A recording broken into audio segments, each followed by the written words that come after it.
حضور صلی اللہ علیہ وسلم جیسے اندر سے خوبصورت تھے اور صحابہ نے اس کی غلامی اختیار کرتے ہوئے اپنے آپ کو اندر سے پاک اور صاف کیا، تابعین نے، اہل بیت عظام نے، تابعین نے، تبع تابعین نے، اور آج تک اولیاء نے، ہم نے بھی یہ نیت کرنی ہے کہ ہم نے بھی لقد کان لکم فی رسول اللہ اسوۃ حسنہ کو سامنے رکھتے ہوئے میں نے بھی اپنا اندر خوبصورت بنانا ہے۔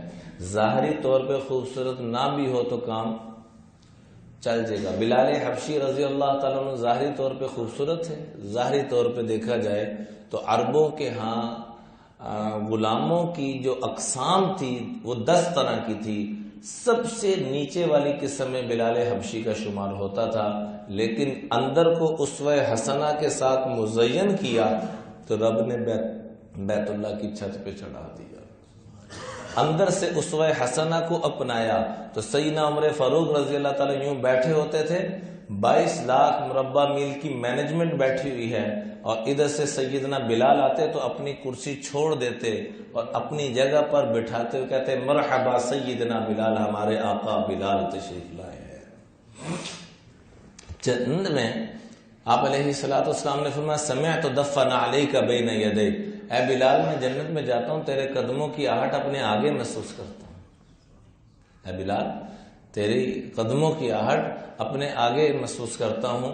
تو یہ اللہ جل جلالہ نے اسوہ حسنہ اپنانے کے صدقے سے یہ مقام عطا فرمایا، اس لیے فرمایا ان اللہ لا ينظر الى صورکم ولا الى اموالکم، جن 2 چیزوں کو تم لوگ دیکھتے ہو، اللہ کہتے ہیں میں تو ان کو دیکھتا ہی نہیں ہوں۔ ہم کن 2 چیزوں کو دیکھتے ہیں؟ یا صورتوں کو دیکھتے ہیں یا اسٹیٹس کو دیکھتے ہیں، مال عہدے کو دیکھتے ہیں۔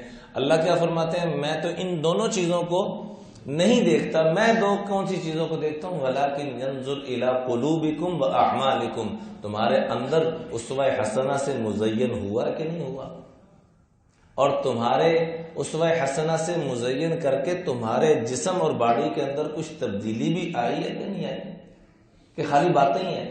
غلامی رسول میں موت بھی قبول ہے، آگے کیا ہے؟ نہ ہو جو عشق مصطفیٰ۔ تو کہنے والے نے بڑا خوبصورت جملہ کہا کہ حضور کے نام پہ صرف موت ہی قربان کرنی ہے، زندگی غیروں کے نام پہ قربان اور موت حضور کے نام پہ قربان، یہ کیسا ہے؟ ایک آدمی ساری زندگی غیر ملک کے ساتھ مدد کرے، ان کا تعاون کرے، اور کہے مجھے پاک فوج سے تمغہ امتیاز مل جائے تو اس کو ملے گا؟ بولیں تو صحیح۔ ساری زندگی ملک کا غدار بن کے زندگی گزارے، نافرمانی پہ گزارے اور سازشیں کرے، اور کہ جی مجھے مرتے وقت یا میرا جب آخری میری زندگی کی جو محنت اور کوشش ہے اور میری جو کاوشیں ہیں یہ پوری ہو رہی ہیں، میری مدت پوری ہو رہی ہے، اور مجھے تمغہ امتیاز حکومت پاکستان کی طرف سے ملے تو یہ ممکن ہوگا؟ ہم زندگی ساری گزاریں غیروں کے طریقوں پر، اسوہ حسنہ کو چھوڑ کر، اور کیا جملہ بولیں غلامی رسول میں زندگی قبول نہیں ہے۔ غلامی رسول میں زندگی قبول ہے کہ نہیں ہے؟ آج سے نیت کریں غلامی رسول میں زندگی بھی قبول ہے۔